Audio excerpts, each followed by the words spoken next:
Avez-vous déjà réfléchi à ce que signifie réellement un froid de canard? Nous ne parlons pas de la petite brise glaciale de Val d'Isère, ni d'un hiver doux en Provence. Imaginez un froid si intense que l'air que vous respirez vous brûle les poumons, que le métal gèle au bout de vos doigts, et que la neige implacable s'accumule en montagnes qui ensevelissent toute lueur d'espoir. Ajoutez à cela le rugissement des chars, le claquement des canons et le cri désespéré d'hommes au combat. Nous sommes sur le front de l'Est, entre 1941 et 1943, un théâtre où la guerre n'était pas seulement contre l'ennemi, mais contre la fureur de la nature elle-même. Dans cette vaste scène désolée de glace et de mort, le vent hurlait comme une lamentation pour les millions qui y ont péri. La neige tombait sans cesse, recouvrant champs et villes sous un manteau blanc qui dissimulait des horreurs indescriptibles. C'était le général Hiver, un ennemi silencieux mais létal qui attendait de tester les limites de la résistance humaine. Au milieu de ce paysage apocalyptique, les chars soviétiques T-34, véritables colosses d'acier, avançaient ou reculaient, transportant à leur bord des équipages qui bravaient l'impossible. C'étaient des tankistes, des hommes ordinaires jetés dans une bataille qui semblait tout droit sortie des profondeurs de l'enfer. La confiance initiale d'une victoire rapide, que les envahisseurs portaient en eux, se désintégra face à la réalité d'un hiver qui gelait non seulement le sol, mais aussi l'âme. Les paysages blancs et désolés n'étaient ponctués que par la fumée noire d'explosions lointaines, rappelant à tous que derrière la beauté cruelle de la glace, la mort guettait dans chaque ombre. Préparez-vous à ressentir sur votre peau le froid coupant et la tension suffocante de l'une des luttes les plus inhumaines que l'histoire ait jamais connues. Aimez cette vidéo, partagez-la avec vos amis et, bien sûr, abonnez-vous à la chaîne pour embarquer avec nous dans cette profonde expédition à travers les secrets du passé. Mais comment en est-on arrivé à ce point de désespoir glacial? Tout a commencé de manière très différente, sous l'été caniculaire de 1941, lorsque l'opération Barbarossa fut lancée. Les divisions blindées allemandes, dans une avancée fulgurante, semblaient imparables. Des colonnes de chars et de véhicules motorisés couvraient de vastes distances en un temps record, prenant les défenses soviétiques par surprise et les percutant avec une férocité jamais vue. La Blitzkrieg, la guerre éclair, fonctionnait comme une horloge suisse, mais avec la précision d'une machine de guerre infernale. La machine de guerre allemande était à son apogée, une force apparemment invincible qui marchait vers Moscou, Varsovie et Leningrad. Les soldats allemands, confiants dans leur puissance et la supériorité de leur technologie, croyaient que la victoire ne serait qu'une question de semaines, peut-être de mois. L'optimisme était palpable, alimenté par des conquêtes rapides et la désorganisation initiale des forces soviétiques. Ils sous-estimèrent non seulement la capacité de résistance du peuple soviétique, mais aussi, et peut-être principalement, la force de la nature qui les attendait. Puis vint le tournant. Ce ne fut pas un général ennemi qui les arrêta, ni une nouvelle arme secrète, mais bien l'arrivée implacable du général Hiver. Dès l'entrée dans le mois d'octobre, les températures commencèrent à chuter. La neige, qui n'était qu'une menace lointaine, devint une réalité écrasante. Les routes, autrefois poussiéreuses, se transformèrent en rivières de boue gelée qui paralysaient l'élan des envahisseurs. Les chars qui avançaient si rapidement patinaient, s'embourbaient et devenaient des cibles faciles pour les défenseurs soviétiques. Cet optimisme initial, qui auparavant enflammait le cœur des soldats allemands, commença à se déliter dans une lutte désespérée contre le climat. La glace, autrefois un simple détail du paysage, se révéla un ennemi aussi létal que les balles et les obus. Des moteurs qui refusèrent de démarrer, des armes qui s'enrayaient et des hommes qui succombaient à l'hypothermie devinrent la nouvelle normalité. La nature nivela le champ de bataille, transformant l'avantage technologique et tactique en une simple chimère.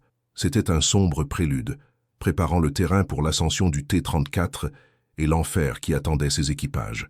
Cet enfer, mes amis, était la réalité nue et crue qui attendait les tankistes soviétiques, les véritables guerriers du T-34, durant les hivers les plus brutaux de l'histoire. La vie à l'intérieur de ces machines de guerre, déjà exiguës et hostiles, se transformait en une chambre de torture glaciale. Imaginez-vous serré dans un cubicule de métal où chaque contact avec la surface interne du char était un choc thermique, le métal gelant le bout de vos doigts en quelques secondes. Les batailles n'étaient pas seulement contre l'ennemi aux aguets, mais contre le froid qui s'infiltrait par chaque fente, par chaque panneau, cherchant à glacer l'âme avant même que l'ennemi ne puisse tirer un coup de feu. La difficulté de manœuvrer un T-34 sur des terrains enneigés était absurde, un balai mortel d'acier et de glace. La neige profonde transformait chaque avancée en un effort herculéen, les chars patinant, s'embourbant, exigeant un niveau d'expertise et de résilience qui frisait le surhumain. La visibilité, déjà limitée par les fentes et les périscopes, était encore réduite par la neige qui fouettait le verre, par la vapeur qui embuait tout, et par la fumée qui planait dans l'air après chaque explosion, et la peur constante des pannes mécaniques. Ah, celle-ci était un ennemi invisible, mais toujours présent. Un moteur qui refusait de démarrer au milieu d'une tempête de neige, un canon qui s'enrayait à cause de la glace, signifiait non seulement la perte du véhicule, mais, très probablement, la mort lente et agonisante de tout l'équipage. Les sons à l'intérieur du T-34 étaient une symphonie macabre de la guerre, le rugissement étouffé du moteur, luttant pour propulser la lourde machine à travers la neige épaisse, résonnait comme un animal blessé. L'odeur forte de diesel, mêlée à la sueur, au sang et à la peur, imprégnait chaque fibre du vêtement et de la peau. Le tremblement constant du char sous le feu ennemi, l'impact d'obus qui ricochèrent sur le blindage, ou pire, qui le perforaient, résonnait dans les os, transformant le corps en un conducteur de choc. Il n'y avait pas de refuge, juste la promesse de plus de douleur et de plus de froid. L'impact humain de ces conditions était dévastateur. L'épuisement chronique était la norme, non l'exception. Des jours et des nuits sans sommeil en état d'alerte maximale transformaient les hommes en ombre d'eux-mêmes.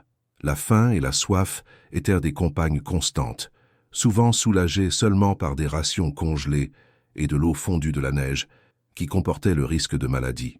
L'engelure était une menace réelle et présente, avec les doigts, les pieds et les oreilles perdant leur sensibilité, gonflant et noircissant, marquant les survivants de cicatrices permanentes. Des cloques de glace se formaient sur la peau exposée, et l'hypothermie était un verdict de mort qui pouvait arriver à tout moment, réduisant au silence un corps qui ne pouvait plus lutter contre le froid. Mais au milieu de cette adversité inhumaine, quelque chose d'extraordinaire fleurissait, la camaraderie. À l'intérieur de cet espace exigu, où la vie et la mort se décidaient en secondes, des liens incassables se forgeaient. Un tankiste dépendait de l'autre pour survivre, pour se réchauffer mutuellement, pour maintenir le moral, pour s'assurer que le char continuait d'avancer. Cette résilience, cette capacité à trouver la force dans l'union face à des conditions si brutales, est un témoignage de l'inébranlable volonté de vivre et de combattre. Les champs de bataille, autrefois paysages verts et fertiles, se transformèrent en paysages infernaux de neige et de métal tordu. Des chars détruits, tant soviétiques qu'allemands, gisaient comme des monuments macabres d'une lutte brutale, leurs carcasses gelées se détachant contre le blanc immaculé de la neige. Chaque morceau d'acier tordu racontait une histoire de courage et de désespoir, de vie et de mort, et ainsi la guerre d'hiver s'approfondissait, transformant chaque avancée en un siège impitoyable. Les tankistes, souvent isolés ou opérant dans des unités avec un minimum de ravitaillement, faisaient de face à une lutte constante pour la survie. La logistique était un cauchemar. Acheminer du carburant et des munitions au milieu de la neige et de la glace était une mission quasi impossible. Des camions s'embourbaient, des routes disparaissaient sous la neige, et chaque litre de diesel ou chaque obus devenait un trésor inestimable. La pénurie de nourriture et, crucialement, de pièces de rechange pour les chars brisait le moral et la capacité opérationnelle. Les conditions climatiques et géographiques n'étaient pas seulement un obstacle, mais un ennemi actif qui aggravait la situation à chaque heure, transformant chaque mission en un test de résistance que peu passeraient. Il n'y avait pas de trêve dans la brutalité de la guerre d'hiver. Les atrocités étaient à l'ordre du jour des deux côtés, à mesure que l'humanité se désintégrait sous la pression du combat et du froid extrême. Mais la résistance des équipages du T-34 était féroce. Ils se battaient jusqu'au dernier homme, transformant leurs chars en forteresses mobiles. Et lorsque les chars étaient immobilisés, ils devenaient des abris improvisés contre le froid coupant et l'ennemi qui approchait, une dernière ligne de défense avant la chute inévitable. La tension psychologique était un fardeau lourd, peut-être le plus lourd de tous. L'effondrement moral et physique était une réalité pour beaucoup. La peur constante n'était pas seulement celle de l'ennemi qui pouvait surgir à tout moment du brouillard ou de la tempête de neige, mais aussi celle de la mort par congélation, par épuisement, par la maladie. La pression d'être confiné dans un espace si petit, entouré par le chaos et le froid, menait beaucoup à la limite de la raison. L'esprit humain, aussi résilient soit-il, a ses propres points de rupture.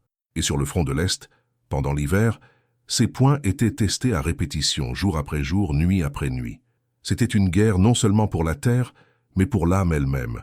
Et cette guerre pour l'âme se manifestait à chaque respiration, à chaque mouvement à l'intérieur de ces carcasses de métal glacé. Les tankistes, confinés dans la bulle d'acier du T-34, faisaient face à un ennemi multiforme. Ce n'était pas seulement le panzer allemand qui surgissait de la brume ou de la tempête de neige, mais la machine même qui les abritait, qui devenait une extension de l'enfer gelé. Au combat, la visibilité était un luxe. À travers les périscopes et les fentes, le paysage se résumait à des taches blanches et grises, avec la neige fouettant le verre et la vapeur de la respiration embuant la vision déjà limitée.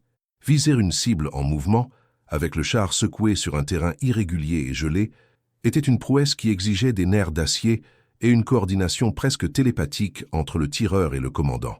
Le T-34, bien que robuste et craint, avait ses propres défis en hiver. Son moteur diesel, un avantage en termes de carburant, peinait à démarrer lors des matinées glaciales. Il fallait allumer des feux sous le char pour réchauffer l'huile et le moteur, un rituel dangereux et long qui les laissait exposés. Imaginez la scène, mon ami, au milieu de nulle part, avec le thermomètre affichant des dizaines de degrés négatifs, et vous là, allumant un feu sous un char de guerre alors que l'ennemi pourrait être à quelques kilomètres.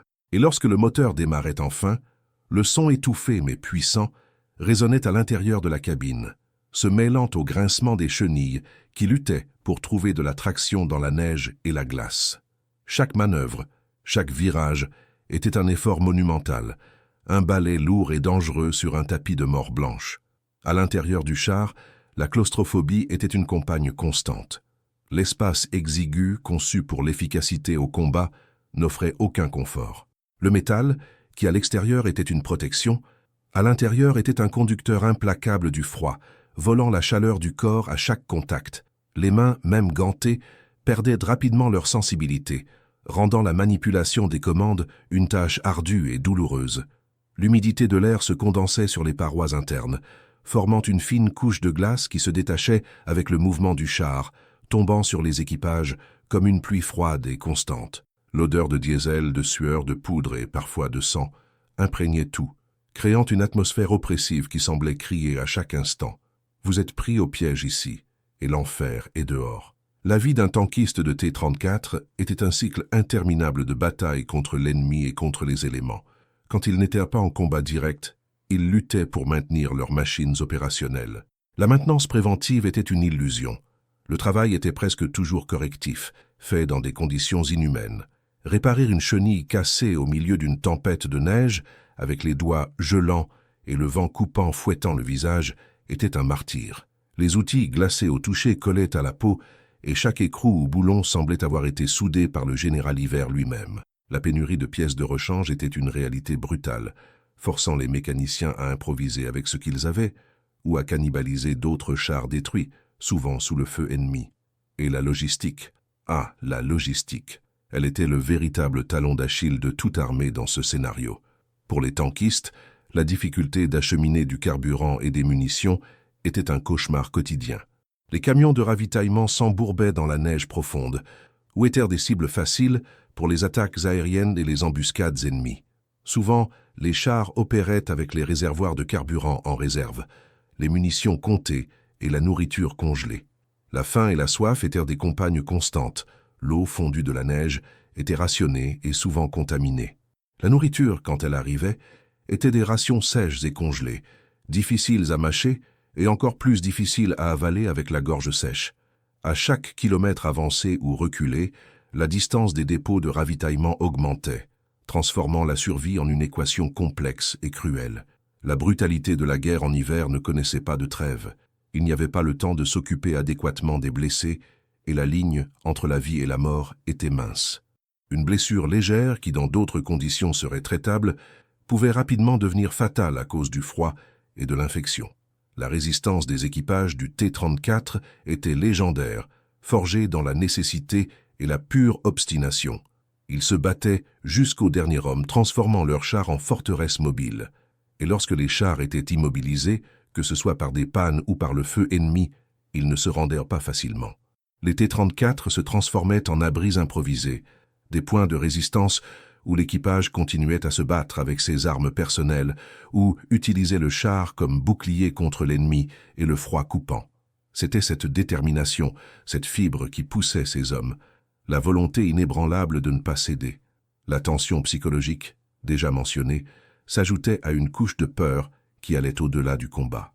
La terreur d'être capturé, de mourir de faim ou de succomber à l'hypothermie était aussi réelle que la peur d'un obus ennemi qui pouvait traverser le blindage à tout moment. La pression d'être confiné dans un espace si petit, avec la mort guettant à chaque instant, menait beaucoup à la limite de la raison.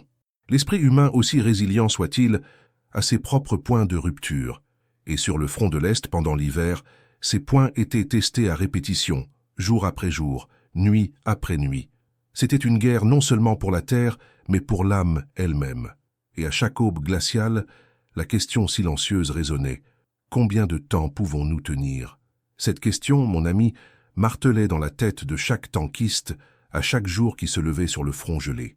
Ce n'était pas seulement l'ennemi qui les encerclait, mais l'immensité blanche et impitoyable de la steppe russe qui s'étendait à perte de vue, transformant chaque kilomètre en une éternité. C'était un siège imposé par la nature elle-même, aussi implacable que n'importe quelle armée. Imaginez la situation, mon camarade. Vous, là, à l'intérieur d'une boîte de métal, avec le moteur qui fonctionne à peine, les munitions comptées sur les doigts et l'estomac qui gargouille de faim. Le ravitaillement? Ah, c'était un luxe inatteignable. La difficulté de faire arriver du carburant et des munitions au milieu de cette tempête de neige sans fin était un défi qui frisait l'impossible. Les routes, si on pouvait les appeler ainsi, disparaissaient sous des mètres de neige. Les camions de ravitaillement s'embourbaient, devenaient des cibles faciles pour les avions ennemis ou pour des embuscades traîtresses. Chaque goutte de diesel, chaque obus de canon était plus précieux que l'or, et sa perte signifiait une sentence de mort pour l'équipage. Et la nourriture, alors? Oubliez la bonne soupe chaude ou le rôti du dimanche. La ration était rare, congelée, et devait souvent être décongelée avec la chaleur du corps, ou sur le moteur du char s'il était allumé. L'eau? Il fallait faire fondre la neige, avec le risque de contamination et de tomber malade, augmentant encore plus la galère. La soif était une torture constante, et la faim, un trou qui ne se refermait jamais, minant la force et l'espoir, transformant des hommes robustes en nombres affamés. Il n'y avait nulle part où courir. L'isolement était total. Des unités entières restaient piégées pendant des jours, voire des semaines, sans communication, sans renfort, sans espoir de sauvetage rapide. Les pièces de rechange pour les T-34, un rêve lointain. Quand un char tombait en panne, souvent la seule solution était de cannibaliser un autre qui était déjà hors de combat, un rituel macabre de démontage au milieu de la glace, sous la menace constante de l'ennemi. C'était une lutte contre le temps, contre le froid, contre la logistique défaillante et contre la nature même qui semblait conspirer pour tout achever. Dans ce scénario de désolation, la brutalité de la guerre atteignait des niveaux inimaginables. Il n'y avait pas de trêve, pas de pitié. Les blessés étaient laissés derrière pour mourir gelés ou être capturés, un destin souvent pire que la mort instantanée. L'humanité semblait avoir été aspirée hors de ce champ de bataille glacial, remplacée par un instinct primitif de survie. Mais même face à une telle barbarie, la fibre des tankistes soviétiques ne se rompait pas. Ils résistaient avec une férocité impressionnante, transformant chaque T-34 en un bastion mobile de défense. Lorsque le char était touché, lorsque la machine s'arrêtait définitivement, ils ne se rendaient pas. Leurs chars, autrefois instruments d'attaque, devenaient des carcasses de métal où les hommes se battaient jusqu'à la fin, utilisant leurs armes personnelles, se couvrant mutuellement, dans une démonstration de courage qui défiait la logique même de la survie. La tension psychologique, qui était déjà un fardeau lourd, devenait insupportable. L'effondrement moral et physique était une réalité pour beaucoup. L'esprit, épuisé par le manque de sommeil, la faim, le froid et la peur constante, commençait à jouer des tours. Hallucinations, délires, et la perte du sens de la réalité devenaient plus courants. La terreur d'être capturé, de mourir gelé dans une tranchée ou de simplement s'effondrer d'épuisement était aussi réelle que l'obus ennemi qui pouvait traverser le blindage à tout moment. Être confiné dans un espace si exigu avec l'odeur de mort et de désespoir dans l'air, entourés par le chaos et le froid, menaient beaucoup à la limite de la raison. Les conversations diminuaient, les regards devenaient vides, et l'espoir, un luxe que peu pouvaient se permettre. C'était une guerre non seulement pour la terre, mais pour la santé mentale elle-même, pour la capacité de garder l'esprit intact face à l'enfer. Et c'est dans ce scénario de désespoir que de nombreux tankistes ont affronté leur climax, le point de non-retour, où la lutte devenait plus désespérée que jamais. Imaginez une contre-offensive soviétique, une poussée brutale pour tenter de percer un encerclement allemand ou pour reprendre une position stratégique. L'hiver, à ce moment, n'était pas seulement une toile de fond, mais un participant actif, un ennemi silencieux qui amplifiait chaque erreur, chaque échec et transformait chaque pas en un défi monumental. Au milieu d'une tempête de neige qui réduisait la visibilité à quelques mètres, les T-34 avançaient, leur lumière camouflée coupant à peine l'obscurité d'avant l'aube. Le rugissement des moteurs, étouffé par la neige, était un présage de mort qui résonnait sur les plaines gelées. Soudain, l'enfer s'ouvrait. Des obus traceurs déchiraient l'air glacial, illuminant un instant le paysage apocalyptique. Le sol tremblait sous les explosions, le bruit assourdissant des canons se mêlait au cliquetis des mitrailleuses et aux cris désespérés des hommes. Les commandants de chars, les yeux fixés sur les périscopes gelés, prenaient des décisions de vie ou de mort en fractions de secondes, guidant leurs machines d'acier à travers un labyrinthe de cratères et de neige profonde. Ils devaient choisir, avancer à tout prix, même si cela signifiait exposer le flanc ou tenter une manœuvre évasive qui pourrait piéger le char dans un banc de neige. La vie de leurs camarades et la mission elle-même dépendaient d'un instinct aiguisé et d'un courage qui transcendait la raison. Il n'y avait pas de temps pour hésiter, pour réfléchir aux conséquences. C'était agir ou mourir, et souvent, agir signifiait seulement retarder l'inévitable. Un T-34, touché de plein fouet dans la tourelle, explosait en une boule de feu orange qui contrastait violemment avec le blanc immaculé de la neige, et sa fumée noire montait comme une lamentation funèbre, un avertissement sombre pour ceux qui luttaient encore. Un autre, avec la chenille cassée, tournait de manière incontrôlable, devenant une cible facile pour les panzers allemands qui surgissaient comme des fantômes de la tempête de neige, leurs canons crachant du feu. À l'intérieur d'un char immobilisé, l'équipage n'avait que des secondes pour décider, tenter une réparation suicide sous le feu ou abandonner la machine et affronter le froid coupant et l'ennemi à pied, un choix entre deux morts terribles. Des soldats titubaient dans la neige, laissant des traces de sang sur la blancheur, essayant d'atteindre la sécurité d'une tranchée ou l'abri d'un char ami. Certains tombaient, épuisés, leur vie s'éteignant silencieusement dans la neige. Les blessés criaient, leur voix étouffée par le fracas de la bataille, mais leurs cris de douleur étaient encore plus déchirants dans le silence momentané qui suivait une grande explosion, un rappel cruel de la fragilité de la vie. Le silence était une illusion fugace, rapidement englouti par le hurlement du vent qui apportait avec lui l'odeur âcre de poudre et la promesse de plus de morts. Au milieu du chaos, la résolution de chaque combat était un dénouement douloureux, un bilan brutal de vies perdues et de terrains conquis à un prix impensable. De nombreux T-34, autrefois symboles de résistance et d'attaque, gisaient maintenant comme des squelettes tordus dans la neige, leurs tourelles pointant vers un ciel gris, témoins muets d'un sacrifice sans fin. La fumée noire d'un char en flammes, un contraste violent avec le blanc immaculé du paysage, était comme un drapeau de deuil, hissé sur le champ de bataille gelé. Pour les tankistes qui survivaient à ces pics de fureur, la lutte ne se terminait pas avec le cessez-le-feu momentané. À chaque retraite chaotique, à chaque victoire à la Pyrrhus, à chaque reddition inévitable, le coût humain s'accumulait, lourd et insupportable. Les yeux des vétérans, même les plus jeunes, portaient l'ombre de paysages infernaux, de camarades perdus à cause du feu ennemi ou de la cruauté du froid qui ne pardonnait pas. Il n'était pas rare de voir des hommes tituber dans la neige, plus fantômes que soldats, leurs uniformes déchirés et souillés de sang et de boue gelée, l'épuisement gravé sur chaque ligne de leur visage. Les décisions prises par les commandants de chars étaient cruelles, mais nécessaires. Abandonner un véhicule immobilisé, même en sachant que cela signifiait laisser derrière des blessés qui ne pouvaient être secourus, était une réalité qui hantait leur cauchemar. Parfois, la seule option était d'aller de l'avant, même si cela signifiait passer sur les corps de leurs propres camarades, dans un acte désespéré pour accomplir la mission ou simplement pour survivre un jour de plus. L'éthique et la morale étaient des concepts luxueux écrasés sous les chenilles d'acier de la guerre d'hiver. Les corps gisaient là où ils tombaient, beaucoup d'entre eux rapidement recouverts par la neige qui ne cessait pas, les transformant en monticules blancs, anonymes. Les blessés, s'ils ne gelaient pas ou ne saignaient pas à mort, étaient traînés vers des abris improvisés, où l'espoir de traitement médical était minime. Les ambulances, lorsqu'elles parvenaient à franchir le blocus de la neige et de la glace, arrivaient souvent trop tard, ou n'avaient pas de fourniture pour offrir plus qu'un soulagement temporaire. La douleur, la gangrène et les infections étaient aussi létales que les obus ennemis, fauchant des vies qui avaient survécu à l'enfer de la bataille. Dans ce scénario de désespoir, la camaraderie devenait la dernière ligne de défense contre la folie.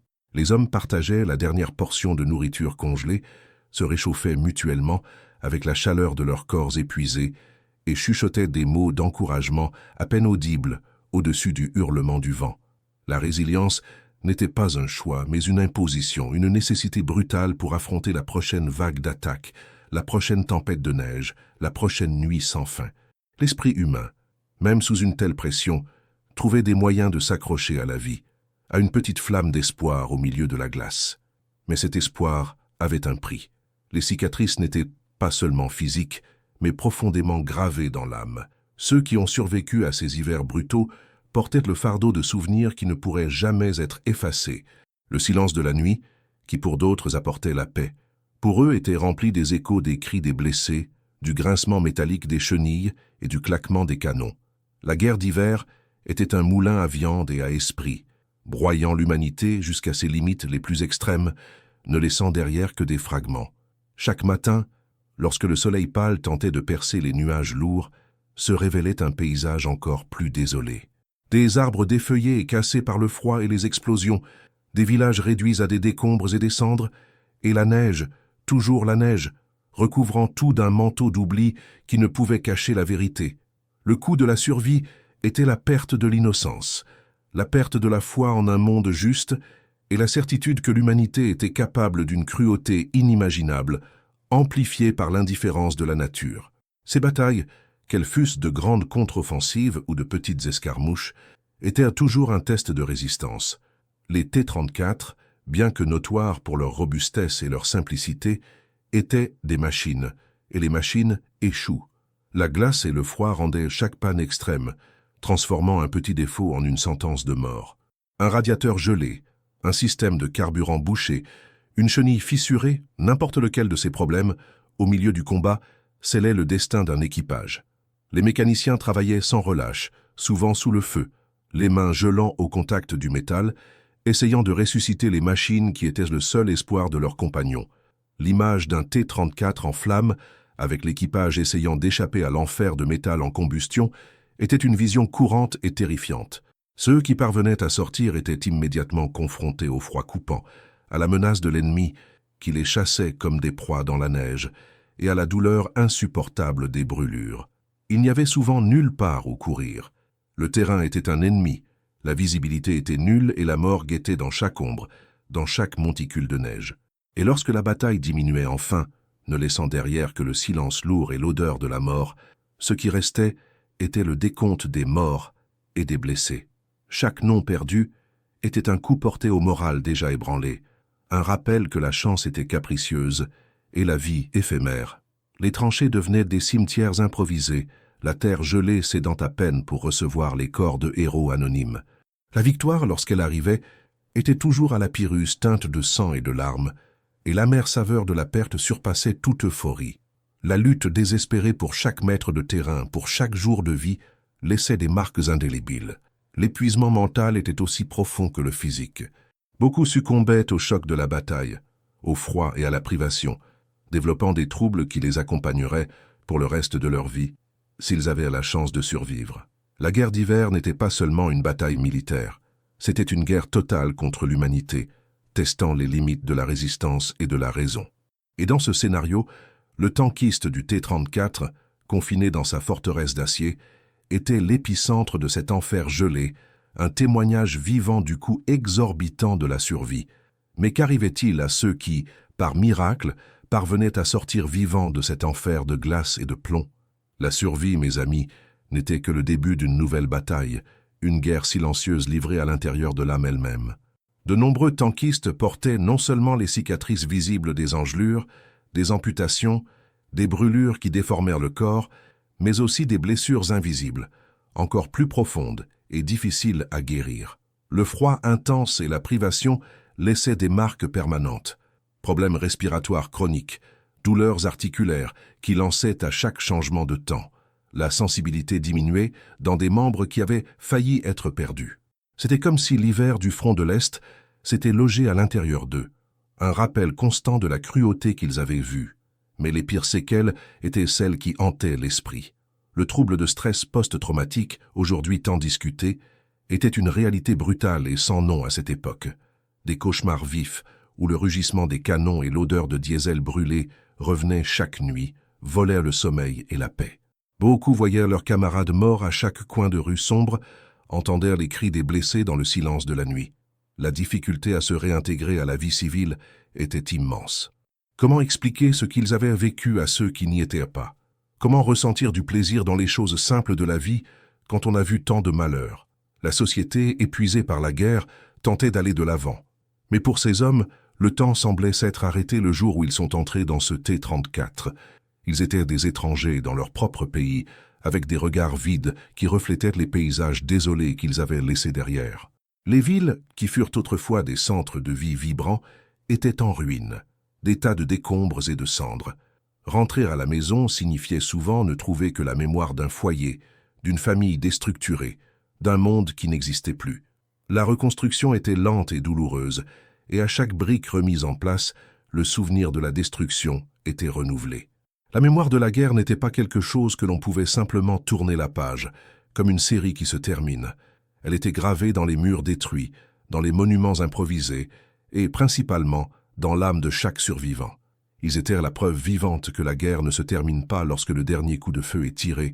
Elle continue, silencieuse et implacable, dans les cœurs et les esprits de ceux qui sont restés. Et qu'apprenons-nous de tout cela, de cette épopée de glace et d'acier? La première grande leçon est l'importance de l'adaptabilité et de la résilience humaine. Face à un ennemi implacable comme le général Hiver, il n'y avait pas de place pour la rigidité. Les Soviétiques, bien qu'initialement pris par surprise, ont su s'adapter, apprendre de leurs erreurs et transformer les conditions brutales en un avantage. Ils n'ont pas seulement survécu, mais ont contre-attaqué, prouvant que la capacité de s'ajuster et de résister est l'une des plus grandes armes dans tout conflit. Ce n'est pas différent du dicton français. Après la pluie, le beau temps. Mais ici, celui qui s'adapte survit. Et le T-34? Ah, le T-34. Il a transcendé le statut de simple véhicule de combat. Il est devenu un symbole, une icône de la résistance soviétique. Sa simplicité de conception, qui facilitait la production de masse et la maintenance sur le terrain, fut cruciale, tandis que les chars allemands, plus sophistiqués, souffraient de pannes mécaniques dans le froid extrême. Le T-34, avec sa robustesse, continuait à rouler, à se battre, à inspirer. C'était le char du peuple, une machine qui, malgré ses limitations, incarnait la ténacité et la volonté de vaincre d'une nation entière. C'était comme une équipe qui n'a pas la star la plus chère, mais qui joue avec cœur et gagne la coupe par sa pugnacité. Le coût inimaginable de la guerre, surtout lorsqu'elle est combinée aux forces implacables de la nature, est une autre leçon qui résonne encore aujourd'hui.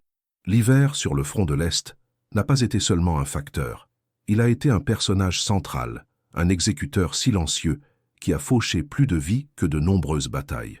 Il a démontré que, aussi avancée que soit la technologie, aussi bien entraînée que soient les armées, la nature a le dernier mot. L'impact politique et militaire fut gigantesque. L'hiver a gelé l'avance allemande, donnant le temps aux Soviétiques de se regrouper et de lancer leur contre-offensive, qui ont changé le cours de la guerre. Moscou n'est pas tombé, Leningrad a résisté, et la croyance en l'invincibilité de la Blitzkrieg s'est effondrée sous le poids de la neige et de la glace. Ce fut un échec et mat de la nature qui a réécrit l'histoire. Mais comment s'assurer que ces leçons ne soient pas oubliées? La mémoire collective est notre bouclier contre l'oubli. Dans toute la Russie et les pays qui faisaient partie de l'Union soviétique, des monuments imposants s'élèvent. Des statues de bronze et de pierre qui rendent hommage aux héros et aux victimes de ces hivers. Des musées dédiés à la Grande Guerre patriotique, conservent les T-34, rouillés et marqués par les balles, à côté d'uniformes, d'armes et d'effets personnels des soldats.